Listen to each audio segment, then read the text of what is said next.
Welcome, everybody, to the Winner's Circle Sports Betting Channel. My name is Ross Benjamin, and I am your host. And like every Thursday, I'm joined by this intelligent, sharp gentleman to the right of me, depending on how you're viewing the screen, maybe to the left. Anyway, on the other side of me, his name is Mr. Doug Upstone, and he's of DocSports.com. And Doug, how are you?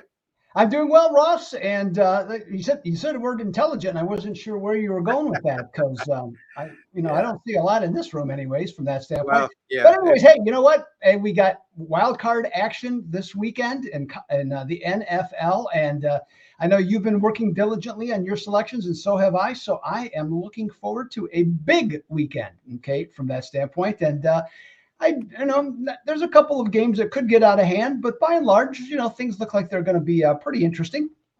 Absolutely. And weather is going to come into play, and we'll discuss that very soon. Stay tuned, folks. We're going to be looking at the Pittsburgh and Buffalo game that will take place on Sunday at 1 o'clock. Doug will cover that game, and weather is certainly a factor there. Not so much so in the Philadelphia and Tampa Bay game on Monday night, and I'll be covering that game too. Just a friendly reminder, our sponsor site is gamblersworld.net. Right now at gamblersworld.net, where you'll find myself and 9 other great handicappers. We currently are running a special for the NFL postseason and right through the Super Bowl. You can get any handicapper for just $199, which would include all his NFL postseason picks, as well as a Super Bowl as well. So get one of us, get two of us, get three of us. The more the better. The more the better in terms of opinions. And folks, if you look at our site, we have 10 extremely good handicappers. And if you do a Google search on any one of them, including myself, you'll find a hell of a lot more good than bad. You can't make everybody happy all the time. And sometimes timing is everything in this business, but I think I'd be confident to say do a Google search on any one of us, and you'll see what I'm talking about. You could also do a Google search on Doug, Mr. Upstone. He's over at DocSports.com. Docs has been around for like 53 years now, which in this business, longevity always speaks volumes.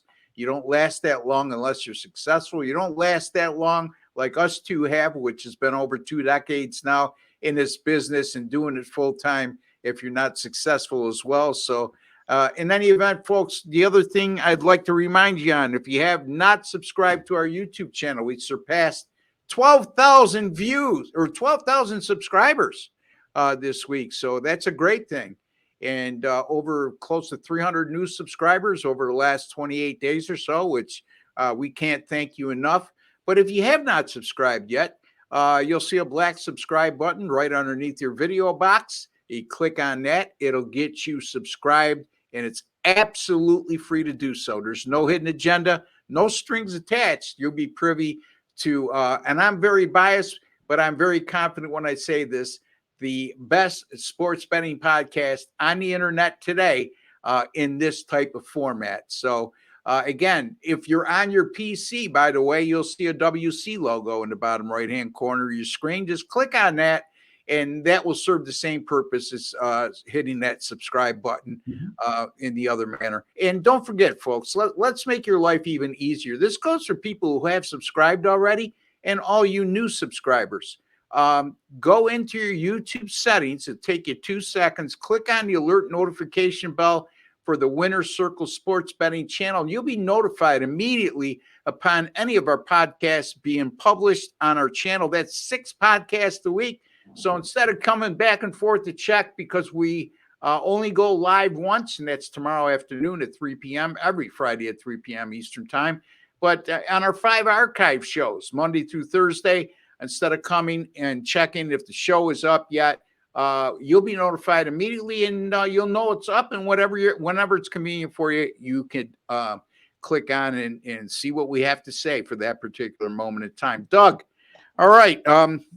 Before we get to our picks, it's worth talking about a little bit. A couple very surprising firings in the NFL this week in terms of head coaching. Now, I'll start with Bill Belichick.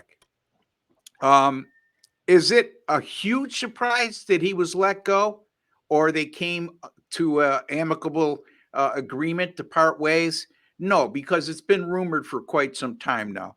But Belichick, after 24 years in umpteen Super Bowl championship rings, yeah, he was let go, and it's still, it's really speaks to uh, the NFL head coaching jobs in the NFL. 24 years is a long time.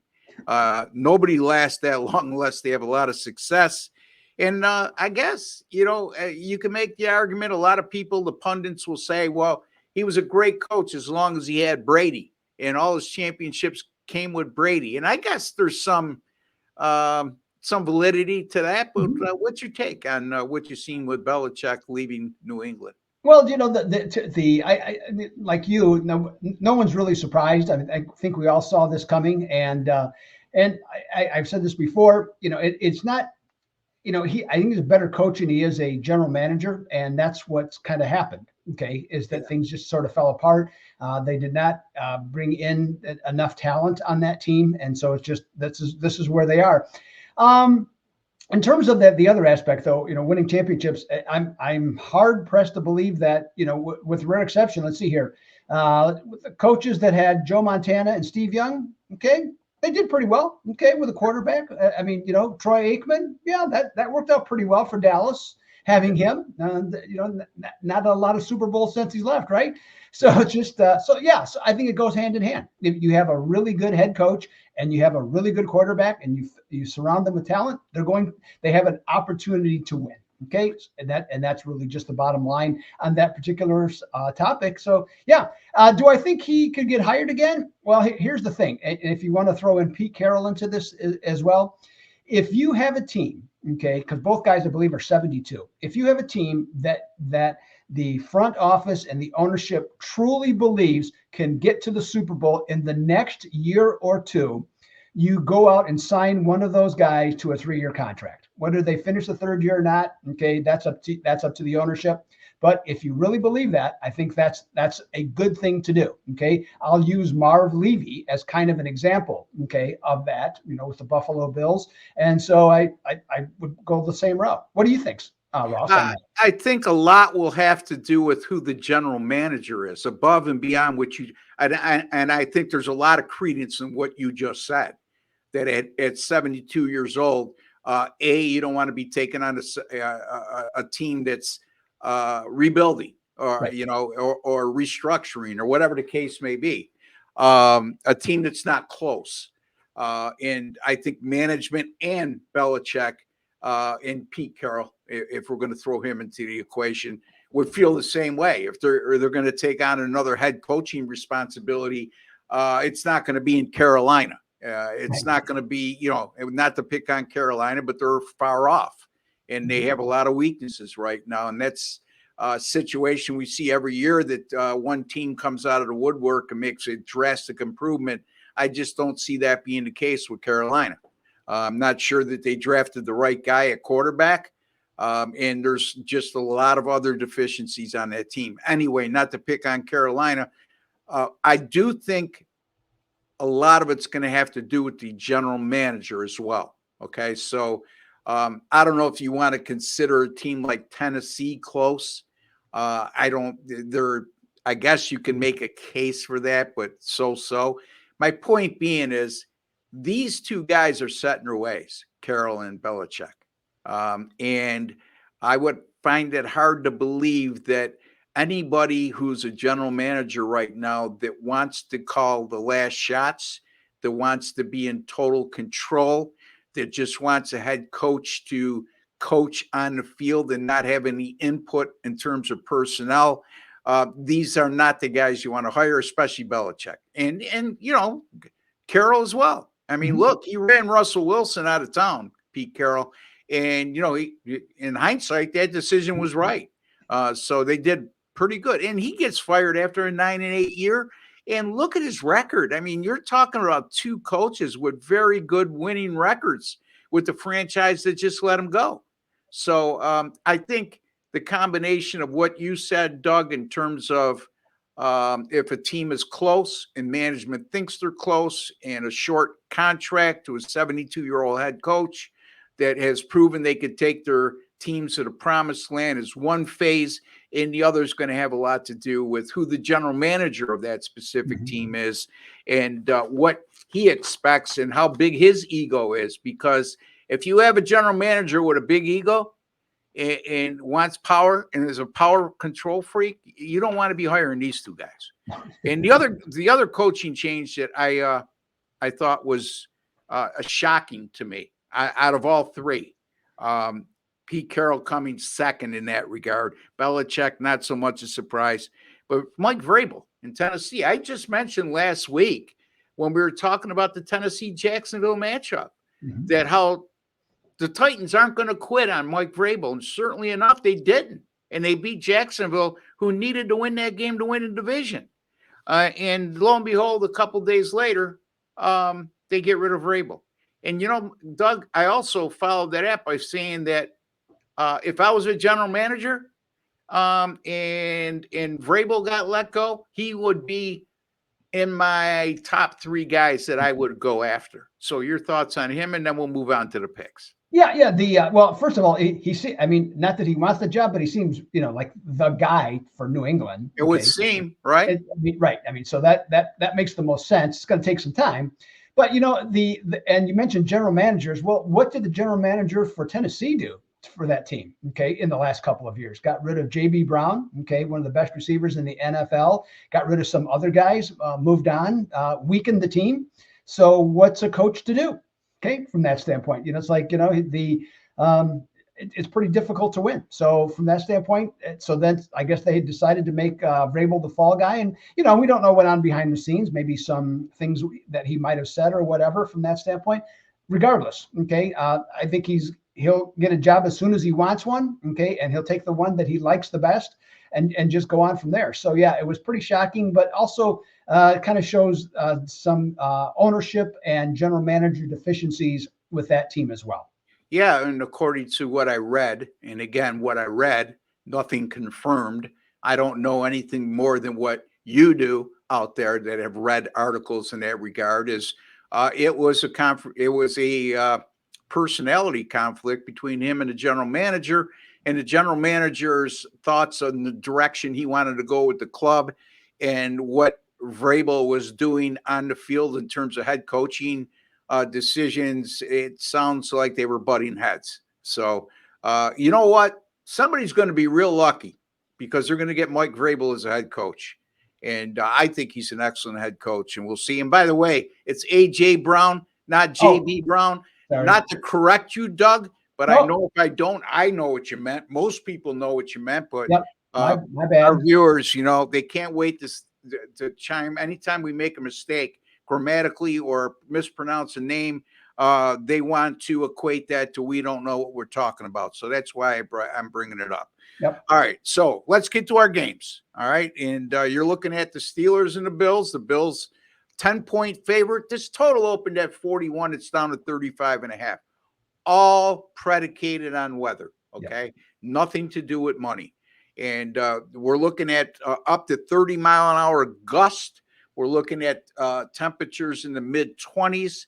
We're looking at 60% chance of precipitation when the weather is that temperatures are that low, I should say. Precipitation is always going to be snow. So a lot, this may turn into who could run the ball the best in this game. I personally, and I'm been an avid Bills fan since I've been a kid, but I just tend to think this might be a little heavy of a line at -10 just because of the weather. And I'm not predicting an outright upset, but usually you would say Buffalo in January, the weather is going to heavily favor the Bills, but I'm not so sure because Pittsburgh's shown they could run the ball lately, Doug, with effectiveness. They got two physical running backs. Yes, JT Watt is out, but that sort of levels the playing field a little bit with that type of weather. Yeah, no question about it. And by the way, and I'm also glad that you took over the weather report as opposed to me giving the weather report. So I thought that was very helpful for the viewers as well. Buffalo, though, far and away the biggest favorite in this wild card round. While I agree with the sentiment of the large spread, there are, like you, Ross, I got some trepidation, about Buffalo in this spot.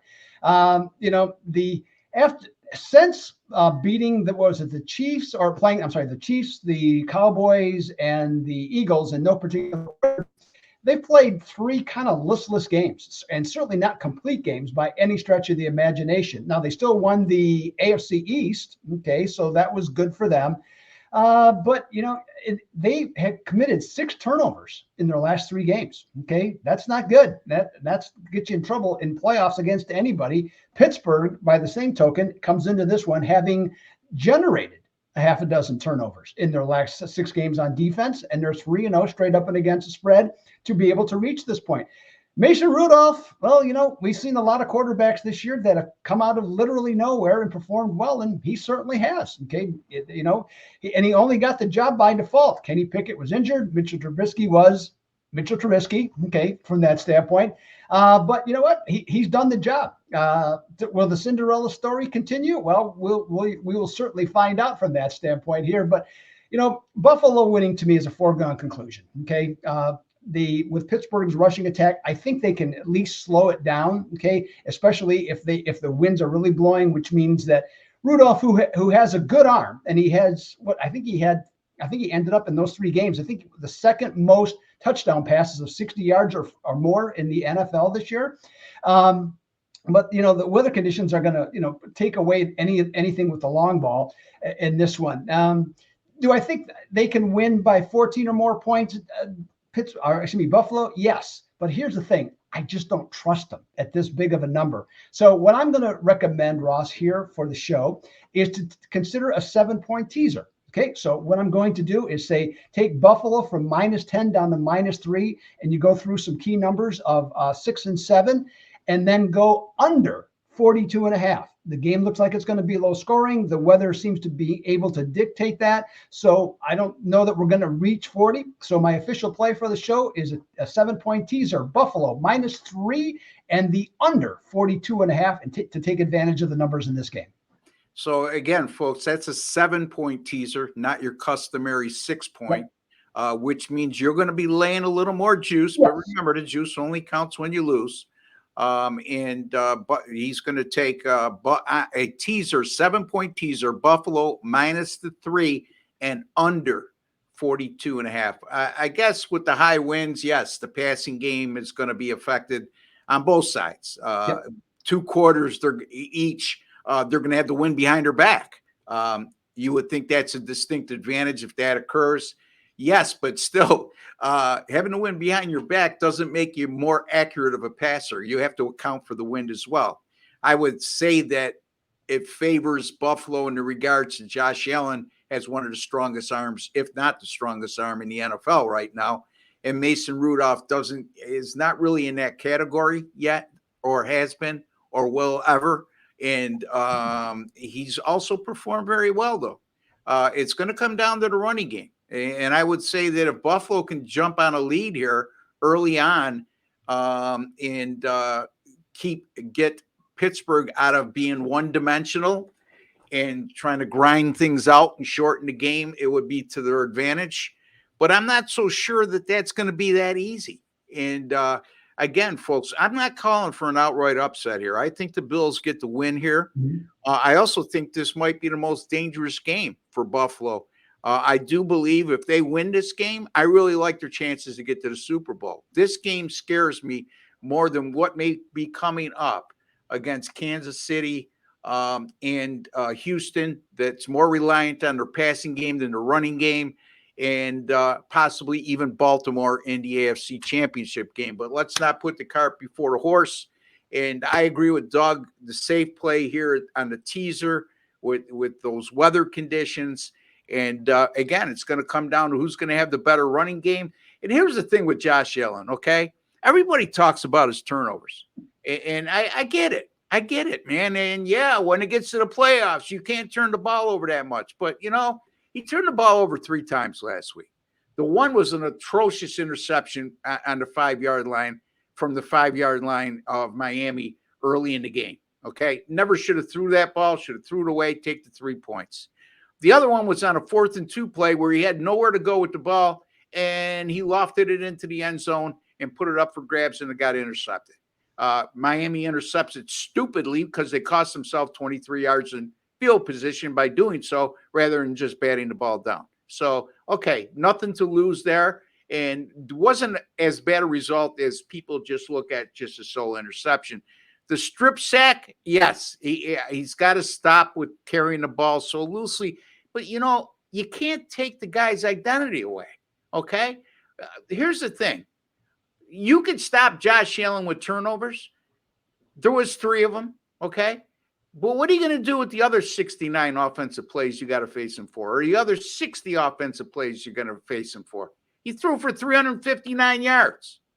He ran for another 67. If my math is correct, it's about 426 yards of total offense. Anyway, enough of that. So you got Doug's teaser pick. Now let me get into mine, Doug. And that's going to be the Philly and Tampa Bay game. And, you know, all of a sudden, I think our owner, Mr. Quinn, how are you, my friend? You're on screen right now. Big Eagles fan. Look at his Eagles hat. He's actually stayed around for this podcast because he wants to know what Ross is going to do with his beloved Philadelphia Eagles. And I'll tell you what I'm going to do. I'm not going to do anything. I'm going to go with the total. So you're going to have to wait and have somebody else make a pick on the side on this game somewhere along the line, Jim. In any event, these teams met early in the year.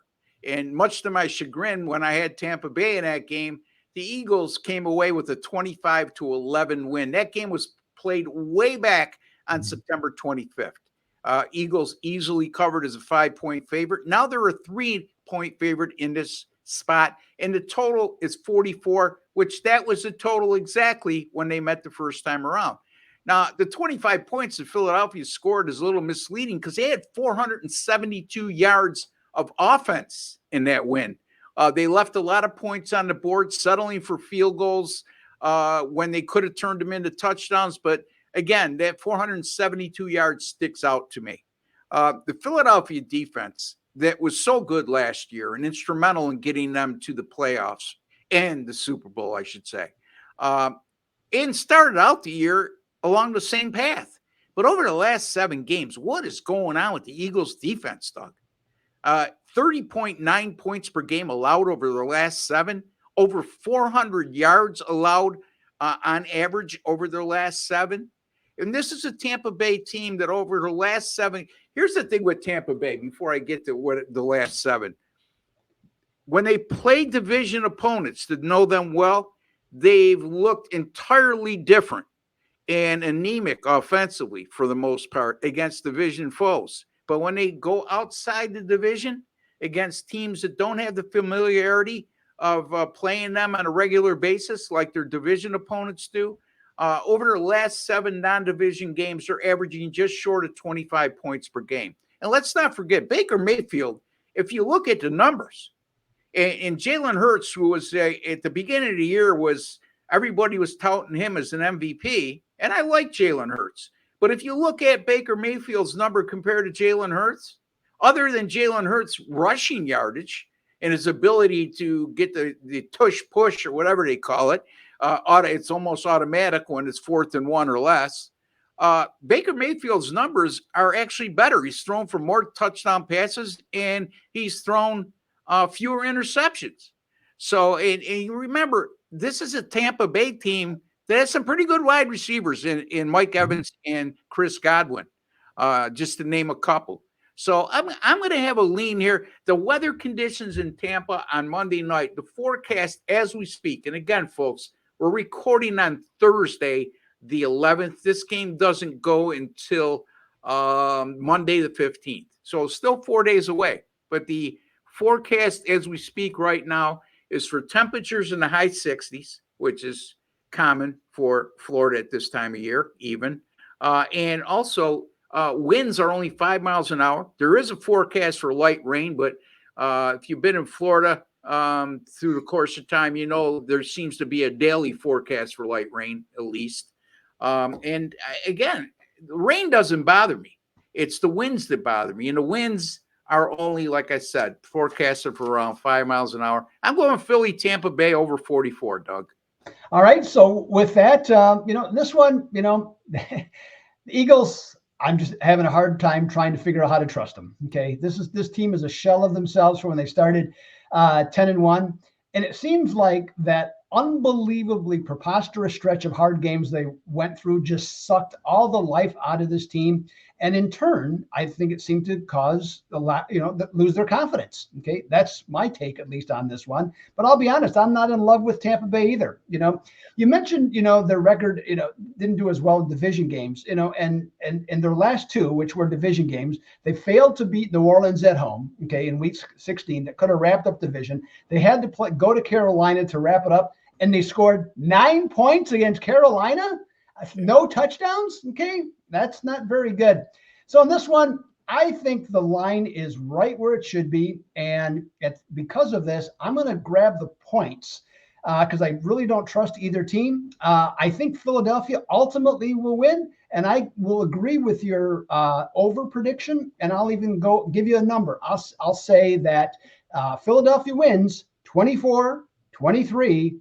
But fails to cover the spread, and that's why I'm taking Tampa Bay in this one. I'm all for it, buddy, but Philadelphia wins. Jim smiles. Philadelphia doesn't cover. Jim doesn't care. He just wants them to advance. You pick the over as well. I smile. And, okay, our official pick on this game is Philadelphia, Tampa Bay, over 44. Doug's pick on the Bills in Pittsburgh is take the Bills -3 and under 42.5 in a 7-point teaser and lay that extra juice because it only counts when you lose, folks. All right, Doug, tell the folks a little bit about what's going on and what's coming up. Well, besides just trying to get along with everybody on this show, okay, I'll go into some other areas as well. NFL, speaking of this weekend, 7-unit best bet, part of a three-play package. NFL best bets, 77+% since week 3, up over $4,100 in terms of profit. Best bets, I've killed it, okay, on best bets. And I got an NFL winning season already, and I've won 11 of the last 16 weeks in NFL. So at Doc Sports, you can check out my package to buy all 3 games, or you can just buy the individual game, 7-unit play. That'll be available later on Thursday evening, 6 Eastern to be specific. NHL, Ross, okay, 20-8, 71.4%, up over $3,700. 5 best bet winners in a row. Guess what I got going on Thursday night? You're right, a best bet. So you can check that out, okay, from that standpoint. NBA, 3 straight winners on a 63.6% run in the NBA. And so I actually have a 6-unit play going on there too. So that has been excellent. We got prop bets, okay? I've talked about those, 71%, a little over 71% in the NFL. So we got 3 days worth of things to look at. I will be diving more into that probably later this afternoon, as a matter of fact, on Thursday to see what might be available. So make sure to check out my page at Doc Sports as well for that. And so, Ross, hey, I'm just ready to go. Got another big, exciting weekend of sports coming. So let's make it happen. Exciting week of sports coming. College basketball ramps up. We're now into conference play, which means the Saturday schedules in college basketball are going to be enormous. And anytime you give us a lot of choices on any particular day in any particular sport, we're more inclined to find very good betting value for you. So keep an eye on that. The football season might be coming to a close, but we got some awfully good college basketball and NBA cappers over at gamblersworld.net, including myself and Doug, like he just alluded to, over at docsports.com. My college basketball, I do. A lot of you say I brag too much. Well, it's not bragging if it's fact, okay? But here you go. To keep some of you quiet, I went 0-3 in college basketball last night. I know that makes some of you happy. It doesn't make me happy. But I went 0-3 in college basketball. It was one of those nights. I just was off. I had Tennessee on the money line. They lost. I can't even remember. I just wipe the slate clean when I have a bad day and move on to the next day. So I got a college basketball pickup for tonight. I also have an NBA pickup tonight. NBA winning side in the Bucks and Celtics game. And my NBA sides, by the way, folks, I'm on a 58-30 run with my NBA side since April 11th of 2023, which dates back to last season. That's good for 65%. That'll make you a lot of money. My college basketball, despite going 0-3 last night, still on runs of 21-14 and 51-36. That's 60 and 59% respectively. So college basketball totals, another thing to keep an eye on. I lost last night with my only college basketball total. And I had the Arkansas game over the total and fell way short of the total, about 10 points short. But my college basketball totals, even though I lost last night, how about 54-30, 64% since March 10th of 2022. And when there's that big a sample size and it lasts that long, it's not a fluke, folks. It's not. So football picks, by the way, since September 14th, not bad. 119-90, which is good for 57%. A lot of you might not be impressed with that number, but I would challenge you over that course of time. If you went 57%, God bless you. If you make 57% of your decisions in life over that course of time, you're living right. And that's good. Like I said, 119-90. And my dime players over that course of time with my football selections, college football, NFL combined, up over $18,000. So there you have it. Don't forget, $199 will get you an NFL postseason package right through the Super Bowl for any of our handicappers over at gamblersworld.net. Doug, there's a like button right underneath. And what do you suggest they do with it? I just said, punch it. Punch that like button, tap that like button, smash that like button, whatever you want to do. Just touch it in some way, shape, or form. And it's just a small token of your appreciation for the time, work, and effort we put into giving you a quality podcast 6 times a week right here on the Winner's Circle Sports Betting channel. And most of all, our theme has always been and will continue to be going forward and still is. We want to make you a smarter sports bettor today than you were yesterday. Until the next time, for Doug Upstone, who will be back with us on Monday. I'll be back tomorrow with our live show with Jesse Schule and also Sean Higgs. We'll be giving out our Super Bowl futures, who our best team is in the NFC and AFC to win the Super Bowl. Until then, we like to wish each and every one of you all the very best. Take care. God bless, folks.